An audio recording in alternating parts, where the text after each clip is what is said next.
Tabu lampot adalah kepanjangan dari tanaman buah dalam pot yang memiliki arti yaitu tumbuhan yang dibudidayakan di dalam pot yang tujuannya yaitu untuk hiasan ataupun untuk diproduksi buahnya. Tabu lampot menjadi salah satu cara yang cocok dilakukan bagi yang ingin menanam tanaman, tetapi dengan lahan yang sempit atau terbatas. Tabu lampot menjadi solusi budidaya tanaman buah di dalam pot yang sudah populer dilakukan, terutama di perkotaan. Metode tabu lampot dikenal sejak tahun 1970-an yang menjadi metode tanam dengan lahan yang terbatas. Seiring dengan berjalannya waktu, metode penanaman ini semakin berkembang dari jenis pohon yang ditanam hingga penerapan teknologinya. Jika dulu metode ini diterapkan karena manfaatnya, kini tabu lampot banyak diterapkan karena segi artistiknya.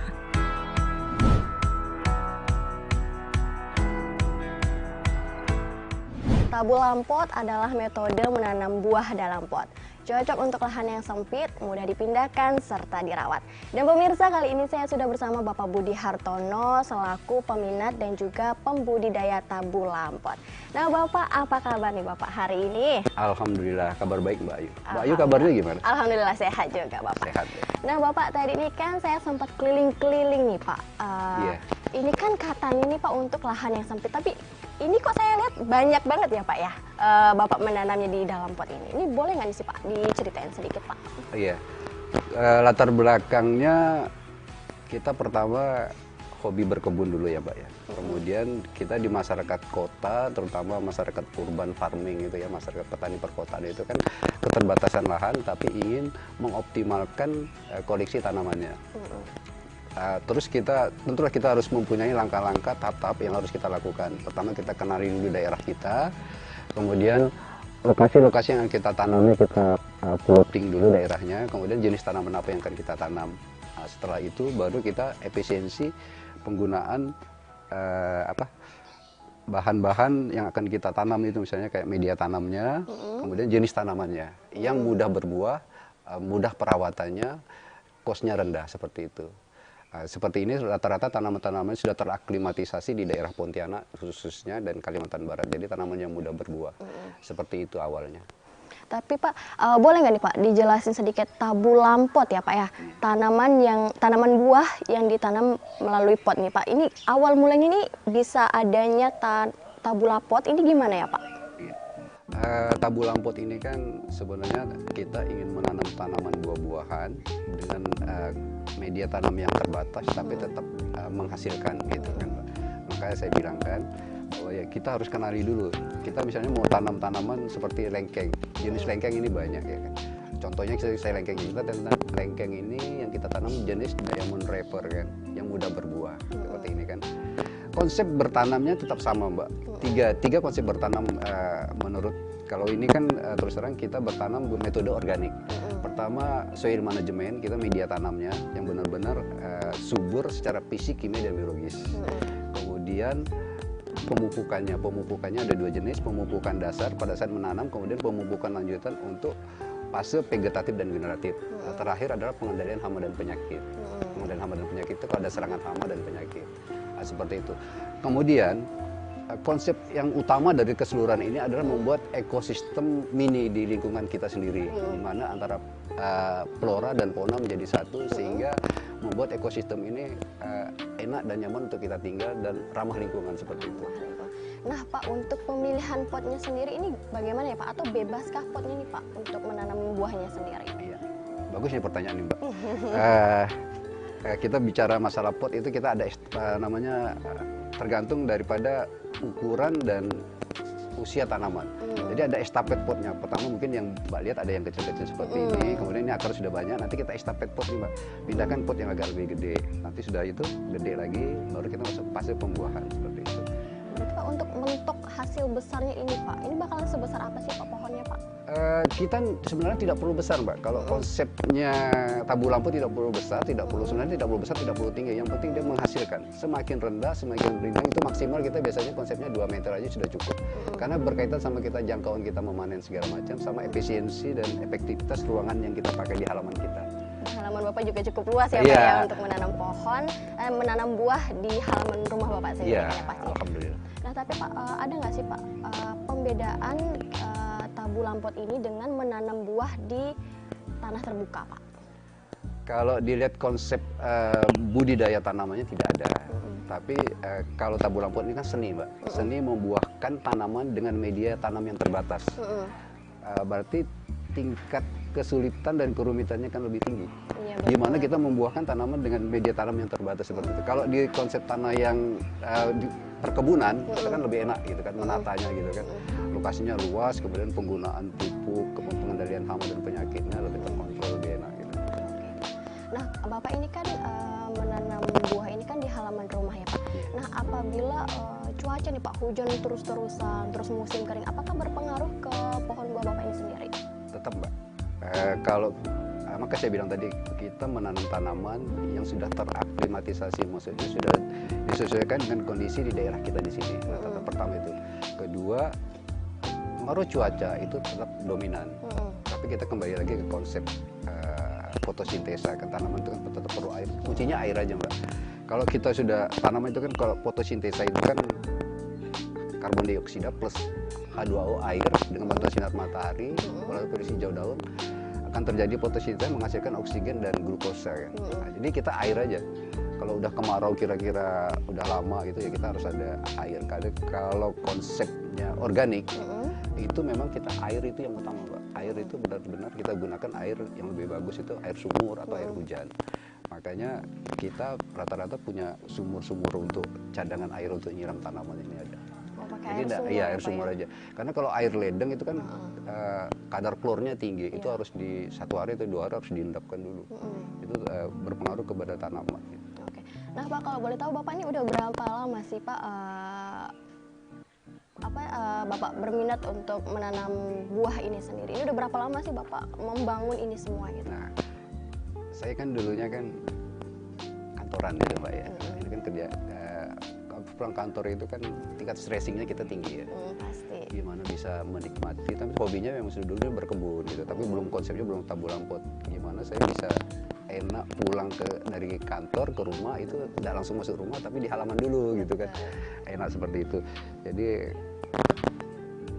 5 tahun sebelum pensiun sudah saya siapkan kan. Alhamdulillah saya sudah purna tugas, sudah selesai semua. Jadi sekarang fokus ke edukasi pertanian ke anak-anak, ke mahasiswa, seperti itu aja sekarang. Oh, berarti Bapak juga sudah melakukan sosialisasi mengenai tabu lampot ini, Pak?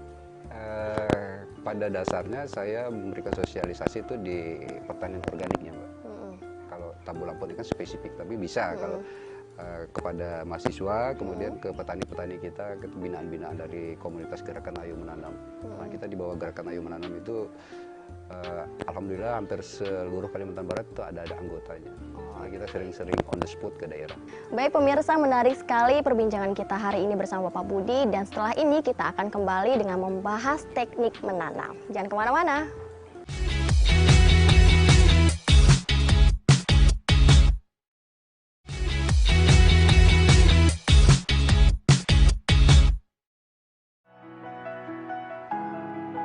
Tabu lampot merupakan teknik budidaya tanaman buah yang bisa dilakukan di mana saja, termasuk di lahan sempit.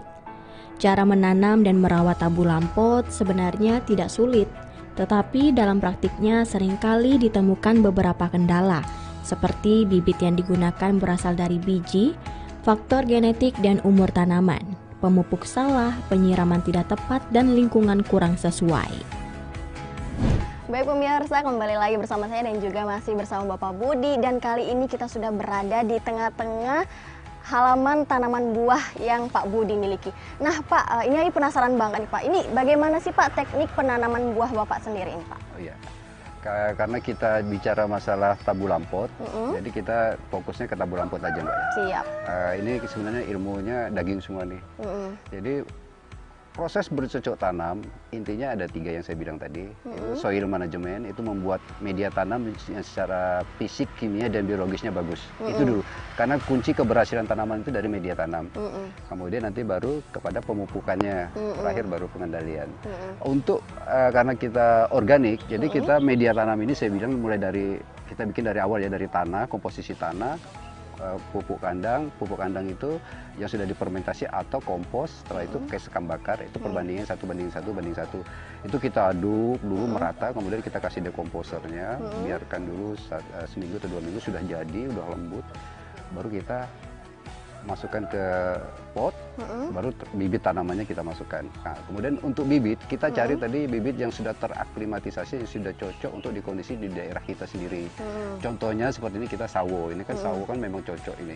Ini sawo apa nih Pak? Ini sawo Cikumega Mbak, ini Cikumega yang dari Malaysia.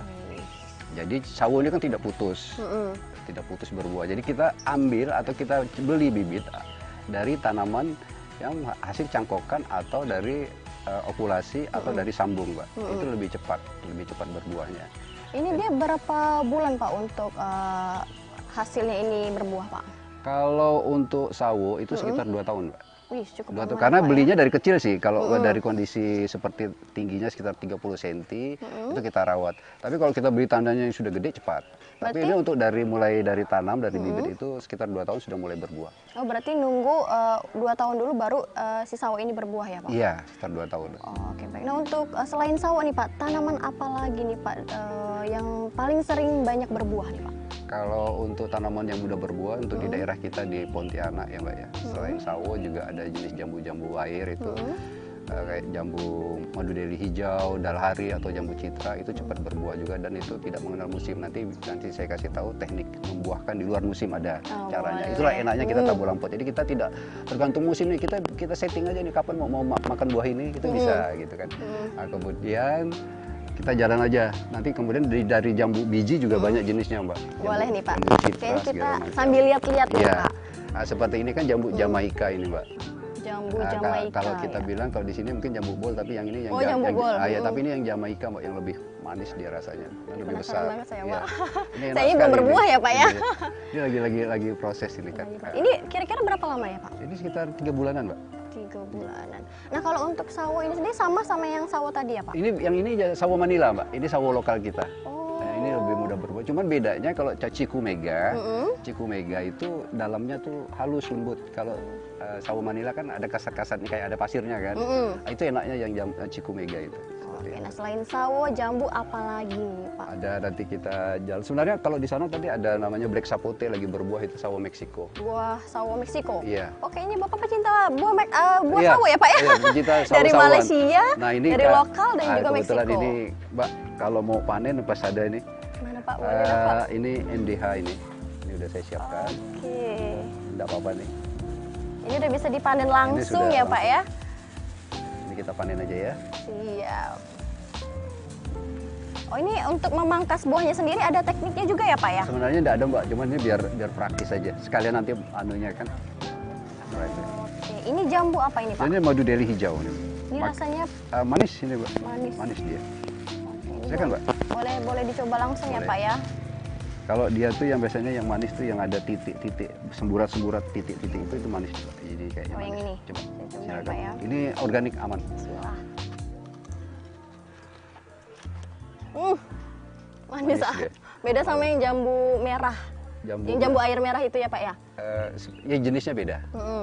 Citra merah juga kita ada teman lagi berbuah, lagi berbunga nih, Mbak, cuma belum. Ini yang citra merahnya. Oh ini yang warna merah ya Pak? Iya, Oh kalau yang ini ini hijau. hijau, tapi rasanya lebih enak ini sih Pak. Tergantung selera ya, Pak ya. Iya. Nah selain jambu ini apa lagi nih Pak? Ini, Mbak, ini kan jambu citra. Jambu Ini lagi citra. berbuah ini kan, lagi kita bungkus ini citra. Mm-mm. Citra. Berarti untuk melindungi dari hama sendiri dibungkus ya Pak? Iya, ini dari lalat buah. Oke. Berarti untuk membungkusannya ini bebas untuk Bebas. pakai plastik apapun bisa Iya, ya Pak? bisa. Oke. kirain atau ada plastik yang tertentu gitu. Ya, Pak. itu kan biasanya kalau untuk yang kita untuk jual di supermarket, kita kan ada standarnya itu. Kalau kita kan teman-teman yang di komunitas gerakan Ayo Menanam kan supplier untuk di toko-toko buah itu memang kita bungkus sampai bungkus nasi dulu, baru bungkus pakai plastik ini, jadi 2 kali bungkus. Kita mengharapkan buah itu bentuk warnanya itu memang menarik dan bersih. Jadi ada quality control di kita. Oh, oke, baik. Baik pemirsa, menarik sekali setelah tadi kita sudah berkeliling-keliling ya di halaman Pak Budi, yang mana sudah banyak sekali buah-buah yang ditanam Bapak di halaman rumah ini. Dan pemirsa pasti penasaran kan, dari tadi Bapak sudah ngomong geram, yang mana geram ini adalah komunitas gerakan Ayo Menanam. Dan pemirsa jangan kemana-mana, tetap bersama saya. Proses penanaman buah dengan teknik tabu lampot memang semakin populer, khususnya di wilayah perkotaan yang memiliki keterbatasan lahan. Dengan menggunakan teknik ini, pembudidaya tidak memerlukan lahan yang luas. Keuntungan lainnya dari teknik tabu lampot yaitu bisa menanam di dalam ruangan atau di atap rumah. Meski tergolong banyak keuntungan yang didapatkan dengan menggunakan teknik tabu lampot, tetap ada kendala yang akan dihadapi saat melakukan teknik menanam seperti ini. Baik pemirsa, kembali lagi bersama saya dan kali ini saya sudah bersama salah satu komunitas gerakan Ayo Menanam. Ada siapa nih? Yang pastinya ada Pak Priyono. Apa kabar Bapak hari ini? Alhamdulillah baik, sehat selalu. Alhamdulillah ya Pak ya, selalu sehat nih. Ini sepertinya semangat sekali Bapak hari ini. Selalu ya kan? Harus semangat ya Pak. Kalau kita nggak semangat nanti yang lainnya ikut semangat. Oke. Nah Pak, kalau tadi ini kan Pak, saya sudah berkeliling-keliling nih sama Pak Budi ya mengenai tabu lampot. Nah untuk pandangan Bapak sendiri gimana nih Pak hasil tabu lampot ini Pak? Tabu lampot ini saya pikir suatu bukan yang hal baru ya, sebenarnya sudah lama tapi masih jarang dikenal sama orang ya. Padahal tabu lampot itu mempunyai banyak kelebihan loh sebenarnya kan. Apalagi kita pertama untuk tabu lampot kita tidak perlu lahan yang luas ya kan, artinya bisa memanfaatkan lahan sempit nih kayak gini yang di kota-kota nih bisa nanam.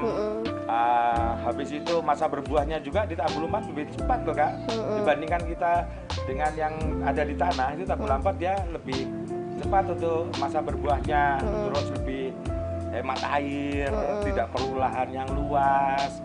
Banyak sekali lah manfaat di tabu lampot juga. Kalau kita rasakan buahnya ya di tabu lampot itu, apalagi dengan sistem organik, itu buahnya jauh lebih manis lah daripada yang biasa kita makan-makan yang ada di pasar itu.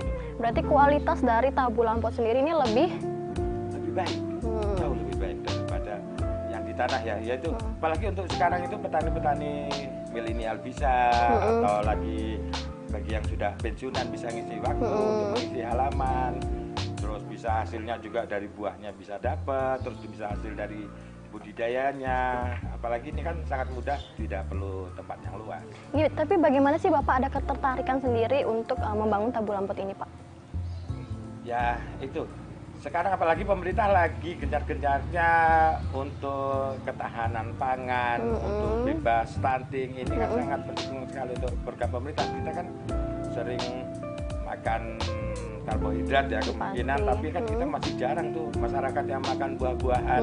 Nah kalau ini kan selain halaman jadi hijau, kita juga bisa makan buah tuh setiap hari. Tinggal pilih mau ditanam ada jambu yang siap. Tapi ya saya pikir untuk tabu lampot cari tanaman yang mudah berbuah dan buahnya sepanjang tahun. Kayak jenis jambu-jambuan, sawo, mangga itu buahnya itu setiap hari ada. Kita lihat di sekitar sini juga pasti ada buahnya setiap hari. Oke baik ya Pak, tahan dulu dan pemirsa kita akan kembali setelah yang satu ini.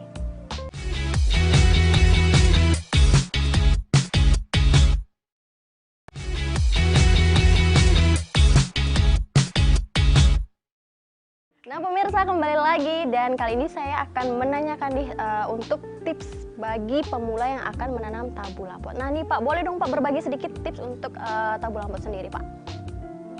Tabu lampot itu kan sebenarnya hal yang mudah ya, tapi yang terpenting adalah bagi pemula untuk pemilihan varietas dan media tanam itu saja. Artinya pilih varietas yang sangat-sangat mudah berbuah, seperti contohnya jambu kristal. Jambu kristal itu kan kalau kita tanam 3-4 bulan kita sudah panen. Maka kita jangan jadi lebih semangat tanam yang berikutnya, tanam berikutnya, terus dibimbing juga dia muda, jambu air juga hitungan maksimal 1 tahun, tapi yang tercepat saya amati sih pasti di jambu kristal ya. Jadi cocok sekali untuk para pemula nih untuk nanam varietas jenis jambu kristal ini. Nah, terus media tanam itu segera tempat tumbuhnya tanaman saja. Artinya kita bisa cari yang ada di sekitar, misalnya kita pakai tanah yang ada di parit, terus pakai serbuk gergaji, seperti bisa media tanam. Nanti tinggal ditambahkan pupuk kandangnya, bisa pupuk kandang ayam yang ada di kandang kita atau sapi yang terdekat saja lah.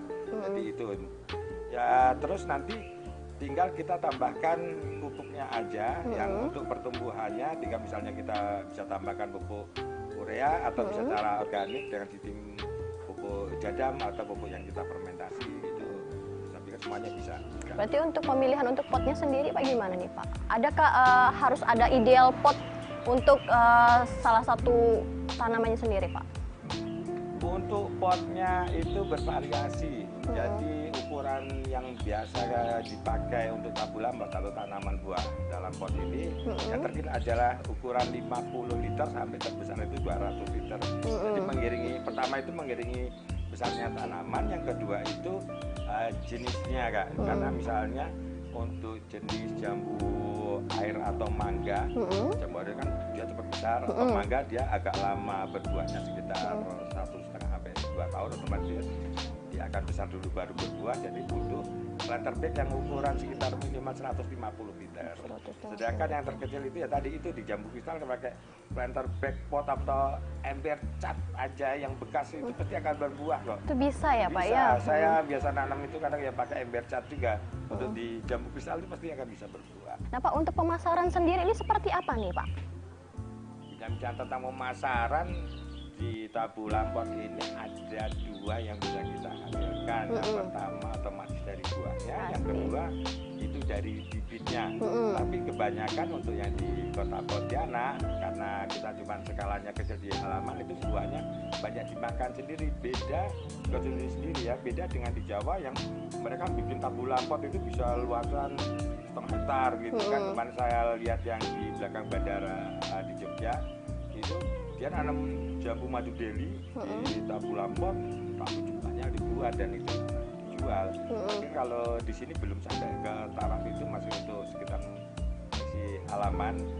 Jadi buahnya banyak dikonsumsi sendiri, tapi hasilnya itu kebanyakan dari kebanyakan bibitnya. Misalnya tanaman daripada kita pangkas besar itu dicangkok, nanti hasil cangkokannya itu bibitnya itu bisa dijual, dan itu agak lumayan loh, karena misalnya satu pohon jambu itu umur taruhlah 8 bulan itu bisa sekitar 10 cangkokan. 10 cangkokan kalau satunya kita jual 25.000 kan 250.000 itu lumayan ya Pak ya. Nanti kalau kita di belakang kita ini kelihatan ya, ini Mame Sapota ini satu cangkokannya bisa 1 juta loh Kak ini. Satu cangkokannya aja. Iya. Itu yang berukuran kecil atau Yang besar? ukuran Kecil? yang ukuran 60 cm, yang di Jawa itu sekitar 750.000. Nah, bayangkan kalau datang dari Jawa, dari sini saya ongkos transport terus cukup mati. Makanya kalau di sini harga 1 juta itu sudah cukup murah kok. Nah, artinya kalau tergantung halaman ya, kalau untuk tanaman yang halaman terbatas, tanaman mempunyai komersial yang agak tinggi saja kalau untuk budidaya bibitnya. Oke, baik pemirsa, menarik sekali perbincangan kita hari ini bersama Pak Priyono, yang mana kita sudah mengetahui berbagai teknik juga mengenai tabu lampot. Yang pastinya pemirsa, tabu lampot ini memberikan suatu kesempatan untuk masyarakat siapapun yang ingin menanam tanpa harus memiliki tanaman yang luas. Yang pastinya tabu lampot ini juga memberikan manfaat yang estetika dan memberikan hasil panen yang sangat memuaskan. Saya Ayu Nadila, sampai jumpa.